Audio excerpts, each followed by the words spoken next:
Guys ये उसी video का पार्ट 2 है। वो वीडियो बंद हो गया था फोन, तो उस वजह से बंद हो गई थी, तो उसी को आगे कंटिन्यू करते हैं। ठीक है, तो देखो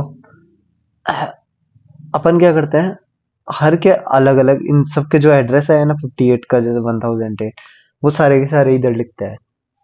अब देखो, इन डाटा को अगर अपने को सीक्वेंस में देखना है तो अपन ये वाली फाइल यूज करेंगे।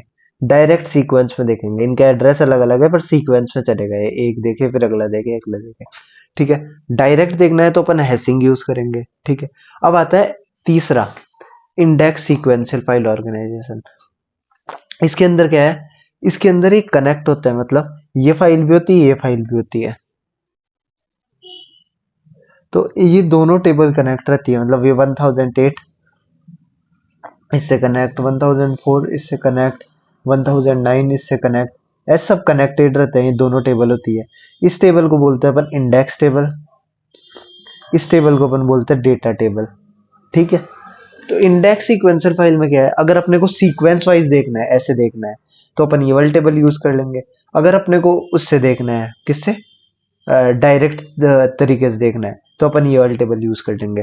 तो इन दोनों का मिक्सचर होता है इंडेक्स सीक्वेंशियल फाइल। ठीक है, फाइल ऑर्गेनाइजेशन, तो ये सबसे अच्छा माना जाता है इन सब के अंदर। ठीक है, फिर अपन आगे चलते हैं। अब इसके अंदर कुछ कुछ टर्म्स है, वो अब मैं आपको बता देता हूँ। सबसे पहला आता है अपना एक्टिविटी रेशो। ये क्या है, देखो ये दे रखा है total records in transaction file upon total records in master file. इसका मतलब सीधा सा हुआ कि ट्रांजैक्शन जितने ज्यादा होंगे ना, ट्रांजैक्शन जितने ज्यादा होंगे उतना अपने को चेंज करना पड़ेगा बार बार बार बार ट्रांजैक्शन फाइल के अंदर। ठीक है, तो उसे अपन बोलते हैं एक्टिविटी रेशो। अगर ये ज्यादा हुआ, if it is higher means there are so many transaction are going on, और if it is lower then there are less transactions are going on. ठीक है, तो एक्टिविटी रेशो हाई मतलब ट्रांजैक्शन ज्यादा हो रहा है, एक्टिविटी रेशो कम मतलब कम ट्रांजैक्शन हो रहे हैं। ठीक है, तो देख लो, बाकी ये समझाया हुआ हूं मैं इसके अंदर, पूरा एकदम सिंपल लैंग्वेज में बता रखा हूँ। ठीक है, आखिरी में एक ये चीज और देख लो, तीनों का सीक्वेंशियल का जो एक्टिविटी रेशो होता है वो हाई होता है, डायरेक्ट रैंडम का लो होता है, क्योंकि इसके अंदर डायरेक्ट अपन करते हैं, डायरेक्ट देख लेते हैं कौन से एड्रेस पे है। सीक्वेंशियल इंडेक्स के अंदर हाई भी होता है, लो भी होता है। अगर इसको सीक्वेंशियल की तरह यूज करोगे तो इसका हाई होगा, अगर डायरेक्ट की तरह यूज करोगे तो लो होगा। देखो अब आता है फाइल यूटिलिटीज।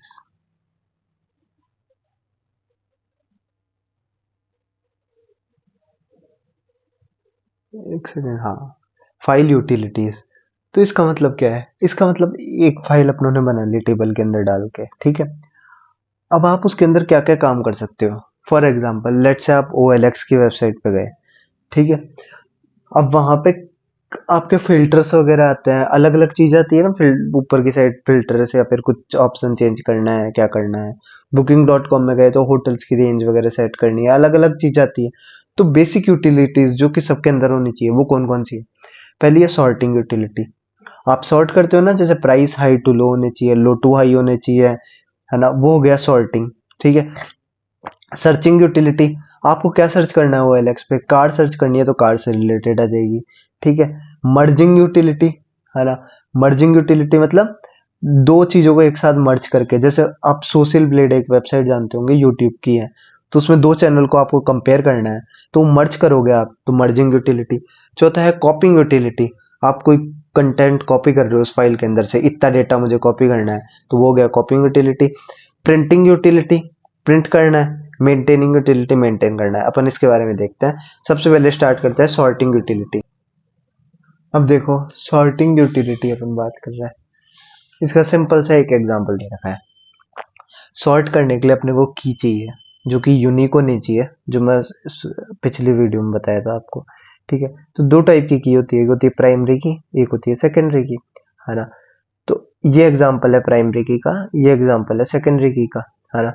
प्राइमरी की मतलब इसमें ये यूनिक है एम्प्लॉय कोड। देखो जूम करता हूं मैं, ये देखो 101 सबकी यूनिक है एम्प्लॉय कोड।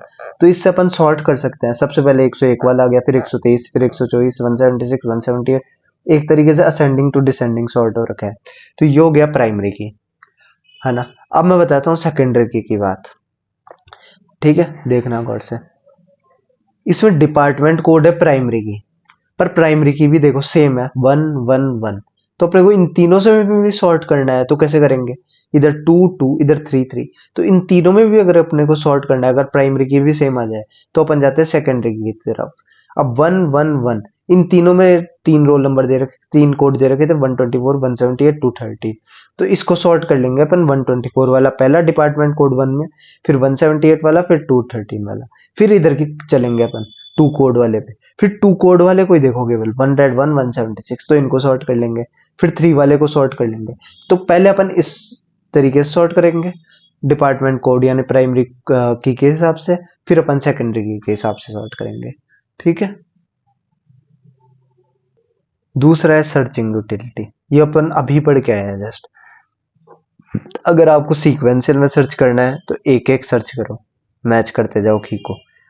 डायरेक्ट या इंडेक्स में पढ़ना है तो डायरेक्ट हैश टेबल के यूज करके डायरेक्ट आप जा सकते हो, और इंडेक्स सर्चिंग होती है, सीक्वेंशियल इंडेक्स सर्चिंग।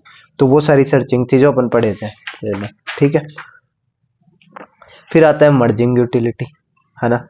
अब गौर से देखना, ये फाइल दे रखी है, ये फाइल दे रखी है, इन दोनों को मर्ज करना है। तो अब इसमें आप ये देखो, इसमें एम्प्लॉय कोड दे रखे कुछ 125 127 137 146 159, इसमें कुछ दे रखे हैं।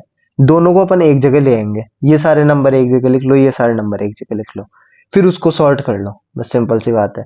ऐसा समझ लो, ये सारे नंबर, ये सारे नंबर, इनमें सबसे छोटा कौन सा है, 112। फिर सबसे छोटा कौन सा है, 119। फिर सबसे छोटा कौन सा है, तो इधर की साइड भी देख लो, 119 से 125 है, इधर 125 है, नहीं 129 है, तो बाद में आ जाएगा 125, ठीक है। दो इधर के गए, फिर ये चौथे नंबर पे गया, ये तीसरे, ये चौथे, ये पांचवे पे गया, फिर हमें ये छठे पे गया, ऐसे करके सॉर्ट करना है, मतलब मर्ज करना है। दोनों को मर्ज करो फिर सॉर्ट कर दो, वो होता है, ठीक है। फिर आता है कॉपिंग utility. A file copying utility produces a copy of file either from one unit of a storage device to another similar unit, ठीक है। File copying units are also known as peripheral interchange programs. ये simple सी बात है, peripheral का मतलब क्या होता है, जैसे मान लो आप पेन ड्राइव ले लिए, है ना, पेन ड्राइव से आप एक से कॉपी करके दूसरे, तो वो सारे पेरिफेरल होते हैं जिनको अपन निकाल के वापस डाल सकते हैं कंप्यूटर के अंदर या पीसी में, ठीक है। और जैसे टेप डिस्क वगैरह हो गई, है ना, वो सारे पेरिफेरल डिवाइस होते हैं। तो ये कॉपी करते हैं ना अपन, इसे PIP भी बोलते हैं, पेरिफेरल इंटरचेंज प्रोग्राम। एक पेरिफेरल डिवाइस से दूसरे पेरिफेरल डिवाइस में चल जाएगा, ठीक है। फिर आता है प्रिंटिंग यूटिलिटी, प्रिंट कर सकते हो उसकी आप हार्ड कॉपी निकाल सकते हो, सिंपल है, इतने काम के भी नहीं है, वो सॉर्टिंग सर्चिंग मेन था, ठीक है। फिर आता है मेंटेनेंस यूटिलिटी, उसे आप मेंटेन कर सकते हो, पढ़ लेना है, इतना काम का नहीं है, देखो वैसे मैं बताऊं तो। फिर आता है main database management system. Guys ये वीडियो मैं इतनी बनाऊंगा, ये क्या है, पिछला वाला पार्ट 1 था उसको मैं कंप्लीट करना चाहता था बस, ठीक है। तो बस उसी को रेफरेंस करते हुए मैं 8 मिनट का ही बना रहा हूँ, बस 9 मिनट होने वाले हैं।